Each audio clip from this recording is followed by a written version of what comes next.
All right, what's going on, Ghost and Ghosts? It's Montavious with the Empty Crypt, and today we are joined by Charles. Man, so for those who don't know exactly who you are and what you do, can you go ahead and tell us about yourself and who you are?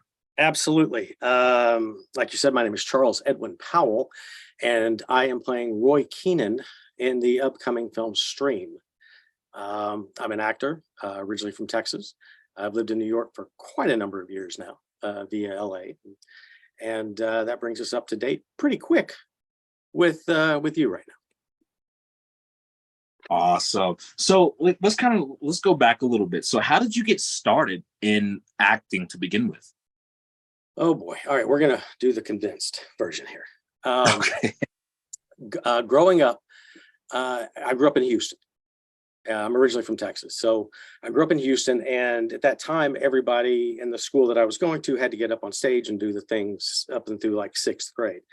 Well, fourth grade, I was on stage, didn't mind it so much. By sixth grade, I was actually in the musical theater programs in my school. I had enjoyed it that much. When we moved my junior or my freshman year in high school, I joined the theater department there, and then did theater all the way through high school. And then I stopped doing theater once I got into college, got my degree, got out, started doing local theater. And once I did, just started auditioning for everything that came through Houston, whether it was background, stand-in, anything that would actually get me on set to start understanding the world that I wanted to be a part of. And so I did everything I possibly could. I stumbled into a Lone Star Beer audition. I didn't even look old enough. I mean, I was over 21, but I didn't even look old enough to be at that audition at that time. But they allowed me to audition. And so I did, got the call back. I ended up doing the commercial. Long story short, I was sort of a featured background player. When I got my check, they had upgraded me to on-camera principal performer. And I went, wait a minute, I think that's all I need to do to join SAG. So then I called SAG in Texas, and I showed them what I was doing. They said, yep, you're good to go. So I said, well, I wasn't going to LA until I had a SAG card.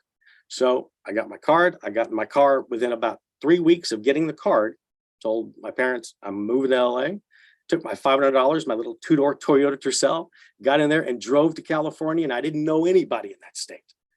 And just kind of started living off the land, renting rooms out. And that's sort of how the story started. Man, that's awesome. I mean, it kind of shows exactly what it takes in retrospect to be able to make it. So yeah. How was it though, going from Texas to California, you got $500 in your pocket. So walk us through those emotions there. Sure. It was a little overwhelming, but I never stopped to think. I never really stopped. I had two choices. I could either go to New York or I could go to LA. I didn't really have a preference, but I figured with $500, it'll probably last me longer if I go west and not east. So that's really why I went to LA. And then once I got there, I started looking through the trades and found a room in a house that was over by the Beverly Center that I could rent. And I explained to her my situation. About a week later, I had a job in a restaurant. So I had started generating revenue pretty quick, but my biggest concern was not so much finding a place to live, because worst case scenario, I could just live in my car if I had to, but I was trying to get a job. And so I took about a week to 10 days to actually get hired and start generating revenue for me so I could pay for this floor that I was sleeping on. Because all I had was a sleeping bag, a pillow, and an alarm clock. And I remember waking up one time on this floor and looking across and just seeing the dust on the floor and thinking, do I really want to be here? Because that's all I owned. That and maybe just a trunk full of just clothes and a couple of books here and there, So then one thing led to another, stayed at the hotel, got a little bigger place. And then you start to realize that, it's not as intimidating as it seems. I can do this. And then with the little extra cash, started taking acting classes over Jerry's Famous Deli, which was sort of made famous by Seinfeld. And then, and that's just kind of how the process started. And then it wasn't long after that I auditioned. I got an agent, and then I auditioned for something called Exorcist 3. I'd only been in town maybe 5 months. And the gig was so long that I couldn't say no to the job. And I think it was more like a photo double or a body double, but they were looking for a union actor. And I said, all right, well, I'll go in and check it out. So let me know if I get sidetracked, because you got to keep me you're good. track You're of good. this. Keep going. So anyway, I get to my agent. They say, fine, go talk to the casting director. And it was somewhere either on Sunset Gower or Hollywood Studios. I don't remember the name of it. But I met the casting director. She said, great. So she handed me a piece of paper. She said, walk across the street. So a PA walked me over. We went onto the lot. They rang the bell, which means they were shooting. And the first person I see is George C. Scott standing there. And I'm like, okay, what's going on here? Because I just thought maybe I was a photo double in this thing, right? And plus, I've got dialogue. I don't know why I'm reading this dialogue, right? So they ring the bell. The PA walks me around to the green room. I sit in the green room. She says, go over the dialogue. He'll be in a minute. I said, okay, fine. So the gentleman walks in. He introduces himself. He goes, hi, I'm Bill. I said, hi, I'm Charlie. And so he goes, read the dialogue for me. I did it. He goes, okay, this time read it a little bit slower. I did it. And then he goes, okay, thank you. The whole process took maybe a minute and a half. He leaves. I'm still not sure who that was. I'm walking back out. The PA walks me back over to the casting director's office. And I just said, I'm just curious, who was that? And she said, that was Bill Blatty, the William Peter Blatty. And I went, oh, okay. I'm starting to understand kind of what I'm doing now. So anyway, by the time I got home, they called me and I had booked the gig. And what I was supposed to be was playing, they were reshooting The Exorcist 3 because I guess when they originally finished the film, there was no exorcism. So before, I don't remember if it was 20th Century or if it was Paramount, I can't remember. But somebody said, we'll buy it, we'll sell it, but we're going to refinance a reshoot and put an exorcism in. So they brought Jason Miller back. They brought George C. Scott back. They brought back Nicole Williamson. And so they only had Jason for 3 days. So they needed somebody to finish out his part in the movie for the next 3.5 weeks. So I started to understand now where I was fitting in to all of this. So I got in the makeup trailer. They put the cast on me. They molded it out. The inside of the cast fit my face. The outside fit Jason Miller's face. And it looks a lot like the photos that I showed you.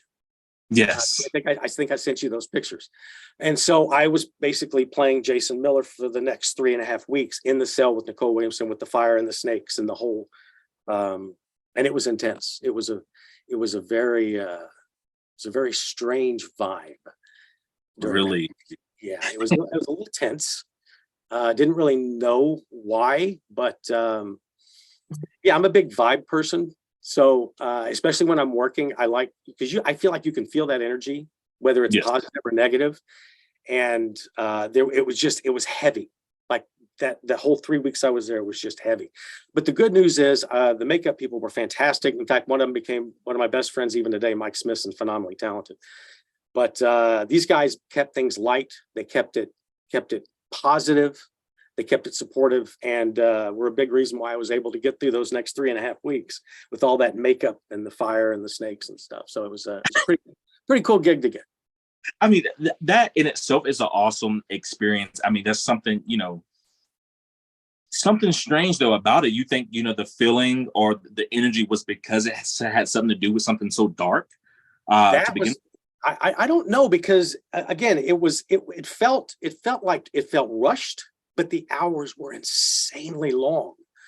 And after a while, I mean, you're in makeup for almost 16 hours every day. You're the first one there and the last one to leave in that makeup trailer. And after a while, it starts to take its effect on your skin, and it's starting to get a little raw in the 2 weeks. But it just kind of felt like it could have had something to do with that, because you always hear these conspiracy theories with these horror films, after they wrap, But I really don't know. Even today, I'm not real clear as to why it felt the air was just thick in there. But the best part about it was, hanging out with the makeup crew and getting to meet Bill Blatty. He was a very nice man to work with. He was awesome. Good. No, that's cool. So before we get into Scream, what's been your favorite project thus far to be a part of and to work on? That has a lot of different levels to it. Okay.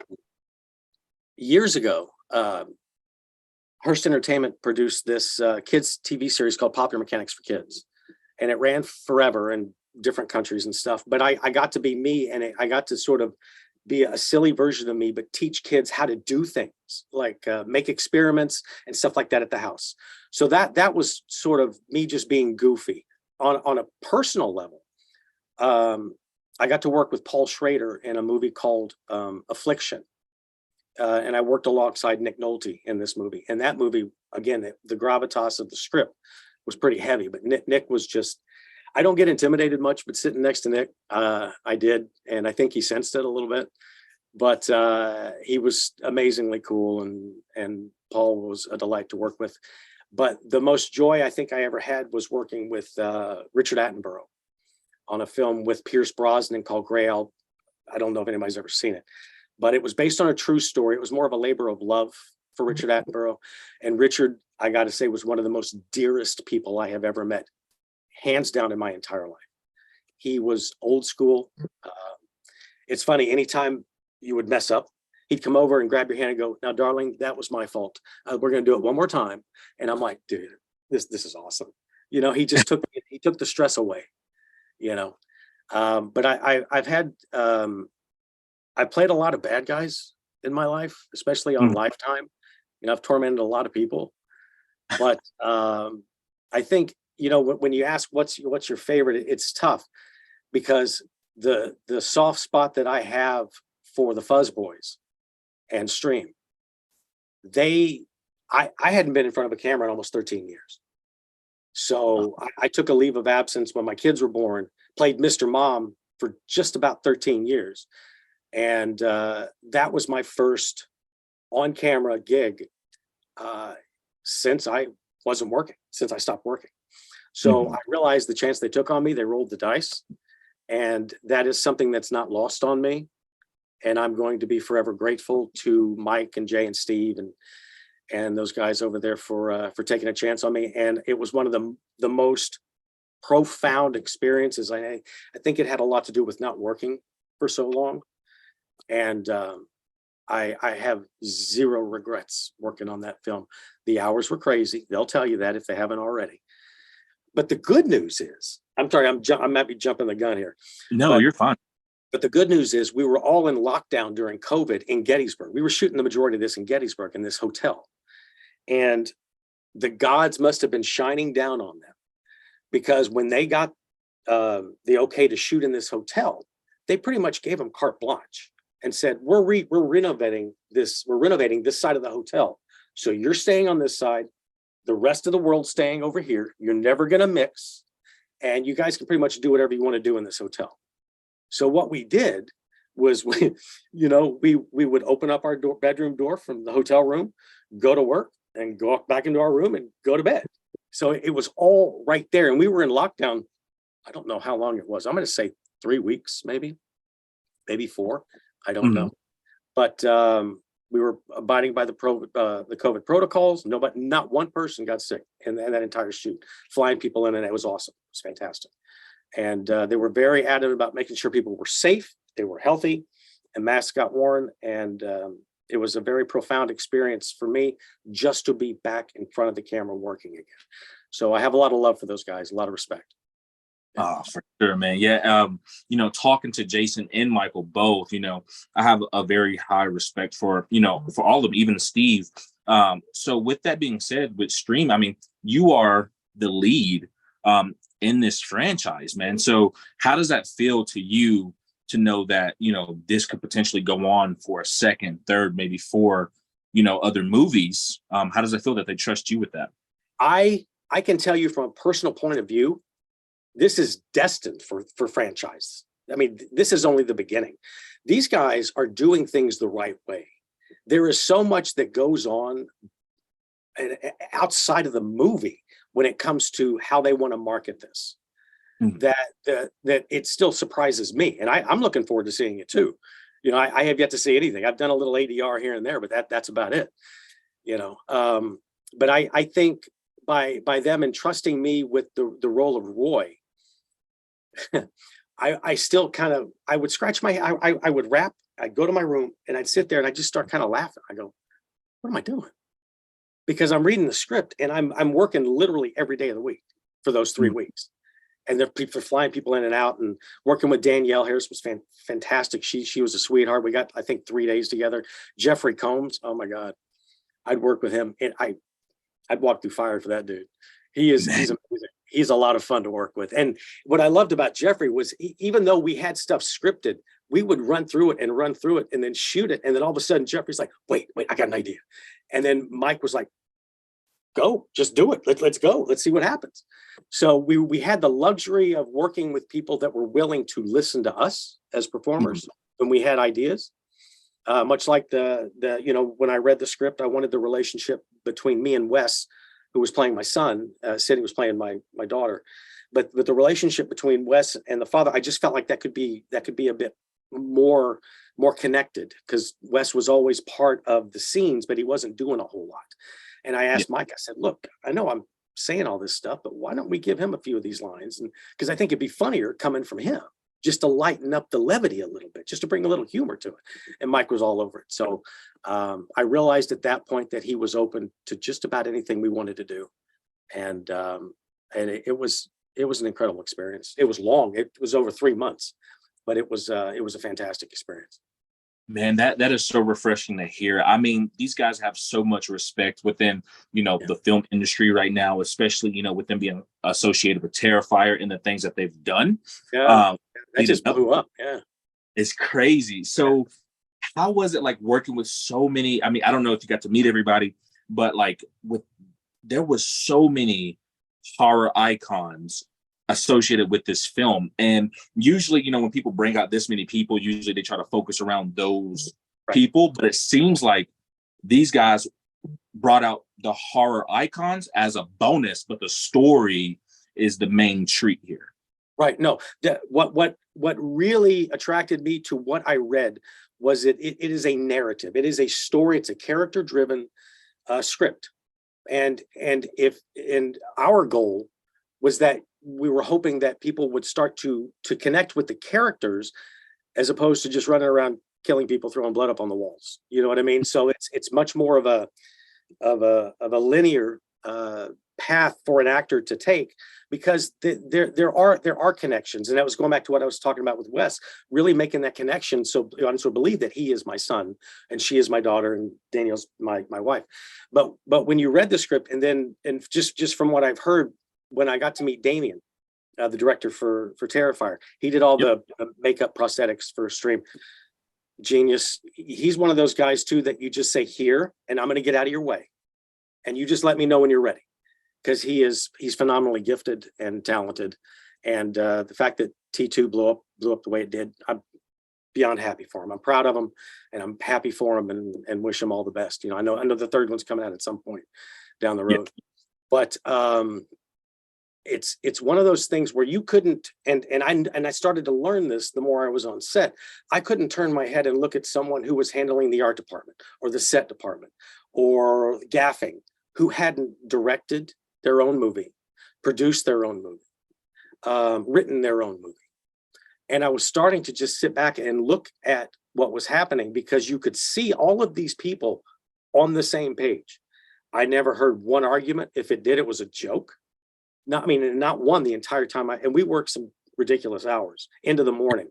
We had a lot of night shoots, which are a little rough, but when they're consecutive. But overall, I don't remember anybody ever screaming unless it was in the script. It was one of those most memorable jobs I have had in quite some time. Nice. That's, like I said, that's really good to hear, because there's so many people that want to emulate what the Fuzz on the Limbs boys are doing, because like you said before, they're doing it right. Yeah. So many people out there that want to, emulate what they're doing. So any advice you could give to an aspiring actor who maybe wants to get a role and, in some type of film, like any advice you can give to them? I would say, first of all, everyone has a smartphone. You can create content. That's not necessarily an issue. Get some professional pictures and go to class. Start getting up in front of people. Start seeing what you look like on camera. One of the best classes I ever took was in Texas. It was a bunch of unknown people that we chip in $20 to rent the room. Somebody brought an old camcorder to class one day. He said, we're going to start taping these scenes. As soon as people start seeing themselves on the camera, they start freaking out. They're like, I sound like that. I look like that. All of a sudden, you're not watching the scene anymore. You're looking at your hair. You're looking at your shirt. You know, you're not attached anymore. I would say get involved as much as you can. Create content. The crew that handled the behind the scenes for us, those guys are constantly putting content out, and it's almost every day that these guys are doing it. But they're doing it in such a way that you know, they're being noticed, whether you want to notice them or not. You know, they're putting so much out there. So I think the best advice I could get is to understand why you want to get in this business. Because if you're getting into it to be famous, you might get there, but all of the roadblocks and all of the hardships are going to seem insurmountable if you're not there for the right reasons. Yeah. Because you can put up with a lot of things if you choose to be there because you want to be there, right? Does that make sense? Yes, sir. Yeah. Awesome. Beautiful advice. Beautiful advice. So for anybody who's going to be watching this, you know, definitely, you know, listen to what, you know, has been said and all that good stuff. Because I know there's people that watch the videos that always want to be like, oh, how can I get into it or whatever. So it's always good to get, you know, a professional opinion because, you know, you've been. I would also say that there are two publications that are invaluable to people just starting out. One is Backstage and the other one is Actors Access. Between those two online, they're pay-to-play sites, which means you buy subscriptions, but you have access to so many breakdowns every single day. And if you go in there, it'll tell you, with breakdowns for those of you that don't know, it's pretty much a daily list of who's shooting what and the types of roles they're looking for, the age groups, the type of people that they're looking for. And that comes out every day. So those are two publications that I would definitely check out online if you want to pursue this, and then you can submit your stuff through that if you want to as well. Nice. Okay, there we go. So what is next for you? So what any other projects that you're working on? I know you got fingers crossed, Stream 2 hopefully start. I'm knocking on wood. I'm finding some wood right now and I'm knocking on wood. For sure. So what's next for you? I have we shot a film last summer in Austin and in Martha's Vineyard, and it's called Hi. It's a sort of a coming of age story, deals a little bit with mental wellness, love, loss, forgiveness, that kind of thing. It's a completely different genre than Stream. But it's a very sweet script that should be out at some point in the fall. I'm not sure where. But the last I heard, they're trying to get it's either going to be in the festival market, or I'm sure somebody online in the streaming world will pick it up because it's such a wonderful story. And then I also have another film that we shot in Iowa last year that was a World War II film, and it's called Silent Night in Algona, and it's already sort of made the Midwest theatrical run. It should be streaming at some point for the holidays, because they're going to push it in as a holiday film. So those two things will be coming out. And then also there was a thing that we shot in Boston called Invitation to a Bonfire, but I'm not really sure when that's coming out. And that was an AMC show. All right. Well, there you have it. Awesome. Well, Mr. Charles, so anything, or Charlie, sorry. So for the fans who want to get connected with you, maybe not reach out, but maybe just to kind of check on and see how you're doing, where can they go on your social medias to find out?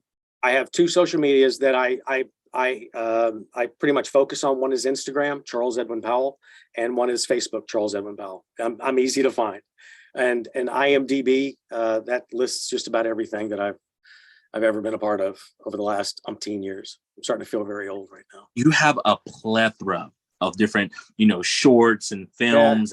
Yeah. I've always believed that an actor's job is to work, and work. And I also believe that work breeds work. A lot of, especially back in the 90s, a lot of that work just came on word of mouth, like people that I've worked with before saying, hey, you want to audition for this, or do you want to do this? So even that film that I shot in Iowa was based on I've done 2 films with those guys before, and they just kind of called me up when they found out I was getting back into the business and said, Mhm. "Hey, I got a part. Can you put it on tape for me?" I said, "Yeah, sure." Nice. So, I mean, with that being said, though, is there ever a time where like you just feel like overwhelmed from doing so many? Because I know you had a 13-year gap, but like leading up to that point, I mean, were you kind of getting overwhelmed with just like the amount of work you were doing? Are you mean at once I started back? Yes, sir. Yeah, it's funny when you're in it, you don't feel like you're busy, but then when you start talking to people, they're thinking, what are you talking about? You just finished 3 films. So, I can't feel sorry for you. You know what I mean? But Oh, looks I like think we have company. yes. So Dee, she is a designer from DC Customs. She wanted to hop on, so she may have some questions for you, if Okay. that's okay. I don't want Absolutely, too absolutely. much time. Dee, are you there? Oh my God, I'm so sorry. I didn't mean to come on yelling. I was talking to my husband about the pool. No, you're fine. You're fine. It's a So good yeah, day right. for you. It's a You good are day. on with Charlie. He is the lead actor from the new movie Stream. So you have any questions or anything? I just wanted to come on and say that I'm super excited. I grabbed a couple of perks for the movie, and I'm really excited to see what it's all about and everything. How was it filming that? How was it filming that? Yeah, was it exciting? Was it Oh, super fun? it was one of the most memorable experiences I'm probably going to have in quite a while. And it goes back to, I think, the environment that the Fuzz Boys created, because I think from what they did, they went from Terrifier 2 and just kind of rolled into Stream, and the majority of the crew just kind of, rolled out of bed one day in Terrifier 2 and rolled the other way and turned into Stream. But every single one of them from top to bottom was amazingly talented, gifted, respected. And I don't know that I would have changed anything other than COVID, if I could have just fixed that. But the actual shooting itself was fantastic. That's kind of what I asked, because I saw that you guys were filming like right in the middle of the scruff of everything, and Yeah. that had to be complicated with filming locations and where you can go, and how many people can be around depending on Right. where you. Right. Well, what we had to do was, if anyone was leaving the set, we would have to be tested, and the results would have to be back before they were allowed to be on. So I think I went through 4 the entire month I was there. But I was saying earlier that with all the COVID protocols that they had adhered to, we didn't have one person miss one day because of COVID, not one. And we had a lot of people in and out. So it was we were kind of locked down in this hotel for quite a while. And we were in Gettysburg the entire time. And as I was saying earlier, it was, the location gods were smiling down at Mike and Steve and Jay when they said, "Where are we going to shoot this?" So we were very fortunate to be in that hotel and to be under the circumstances, because the hotel was big enough to block it off, and we had access to half of it because they were simply renovating that section of it. So they weren't too crazy about what was going on with what we were doing, because they were keeping us away from the rest of the people that were, staying there for real, kind of thing. Thank you. Sorry to make you go back over something. Oh, no worries at all. No worries at all. Good luck with the pool. So with that being said, Charlie, now it's a joke, but did you guys get to try any of Phil's beef tips? That must have been a weekend I was gone, but I do believe I remember hearing something about that. Yeah. Yeah, so it's a running joke right now, because Phil kind of consider himself a chef, Yeah. and he usually loved to cook beef tips. I know the girls from Terrifier 2 were saying they can't deal with the beef tips, and I know Danielle Harris had said something on her talk show, on her podcast, about Phil's beef tips. So I just wanted to know if you got to try these famous. Unfortunately, I did not. but I hear that they have their own legacy. They may even have their own podcast at this point. I'm not really sure. For sure, for sure. Well, I mean, that's kind of what I have.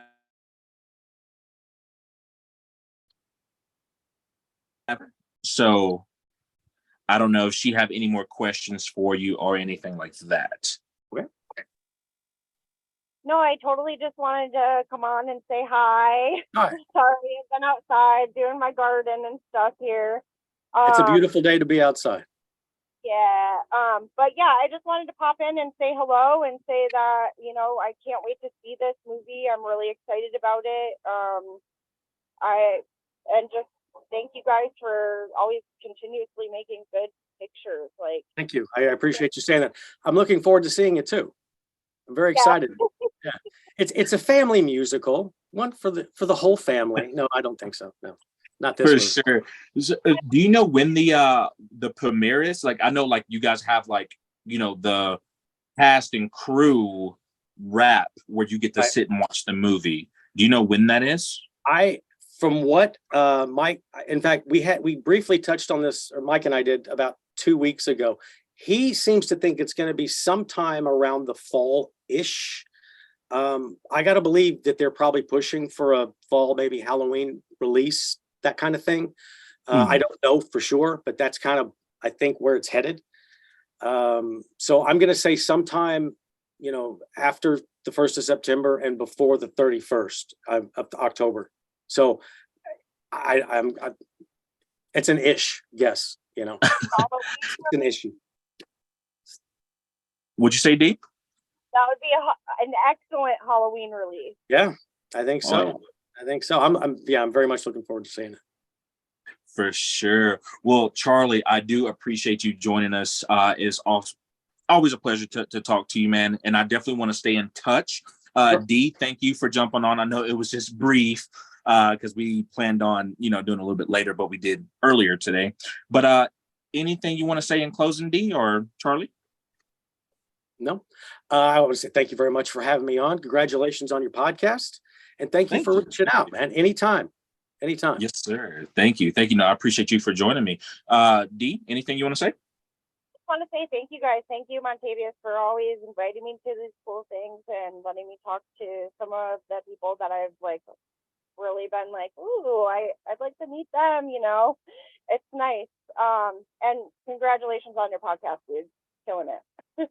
Thank you. I really do appreciate it. Well, guys, you guys have a great evening, and I'll definitely be in touch. Charlie, we cannot wait for a stream, man. We are excited. There's so many people out there that is knocking down the walls to see this, man, and to see you in action. So again, thank you for joining us here on the Empty Crypt. Octavius, thank you so much, brother.